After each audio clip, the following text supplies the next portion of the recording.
കോട്ടയത്ത് ഇപ്പോൾ സ്ഥാനാർത്ഥി ചിത്രം ഏതാണ്ട് തെളിഞ്ഞതാണ്. കോട്ടയത്ത് അവർ പ്രചാരണം തുടങ്ങിക്കഴിഞ്ഞു.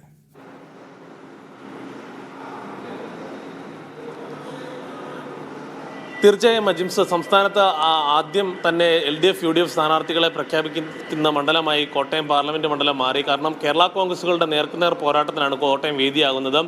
4.5 പതിറ്റാണ്ടിന് ശേഷം കേരള കോൺഗ്രസുകൾ തമ്മിൽ നേരിട്ട് പാർലമെന്റ് തെരഞ്ഞെടുപ്പിൽ മാറ്റുരയ്ക്കുന്നു എന്നുള്ളതാണ് കോട്ടയത്തെ തെരഞ്ഞെടുപ്പിനെ വ്യത്യസ്തമാക്കുന്നത്.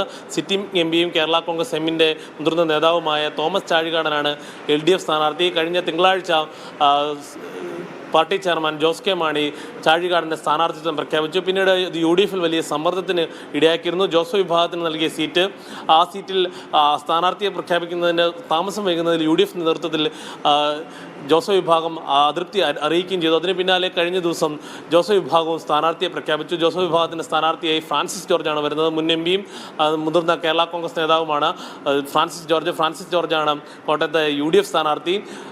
തുഷാർ വെള്ളാപ്പള്ളി NDA സ്ഥാനാർത്ഥിയായി മത്സരിക്കുമെന്നാണ് ഇപ്പോൾ അറിയാൻ കഴിയുന്നത്. കാരണം BDJSനാണ് കോട്ടയം സീറ്റ് BJP നൽകാൻ ഇടയുള്ളത്. അങ്ങനെയെങ്കിൽ BDJS സ്ഥാനാർത്ഥിയായി തുഷാർ വെള്ളാപ്പള്ളി മത്സരിക്കുമെന്നാണ് മനസ്സിലാക്കാൻ കഴിയുന്നത്. എന്തായാലും സോഷ്യൽ മീഡിയയിലും ചുവരെഴുത്തും മറ്റുമായി കേരള കോൺഗ്രസുകൾ ഇപ്പോൾ തന്നെ പ്രചാരണ രംഗത്ത് സജീവമായി കഴിഞ്ഞു. സ്ഥാനാർത്ഥികൾ നേരിട്ട് ആളുകളെ കാണുന്നുണ്ട്.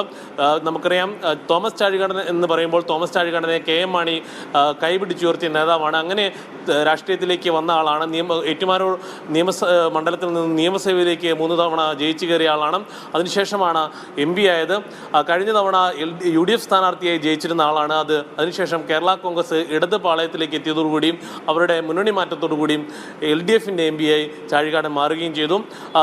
2 ചിഹ്നത്തിൽ മത്സരിക്കുന്നു എന്നുള്ളൊരു ഗുണകരമായ നേട്ടവും അവർ ഉയർത്തിക്കാട്ടുന്നു. കഴിഞ്ഞ 8 തിരഞ്ഞെടുപ്പുകളിലും 2 ചിഹ്നത്തിൽ മത്സരിച്ച ആളാണ് താനെന്ന 20 ലോക്സഭാ മണ്ഡലങ്ങളിൽ സ്ഥാനാർത്ഥികളെ ഉറപ്പിക്കുകയും തെരഞ്ഞെടുപ്പ് പ്രചാരണം നേരത്തെ തുടങ്ങുകയും ചെയ്ത ഒരു മണ്ഡലമായി കോട്ടയം മാറുകയാണ്.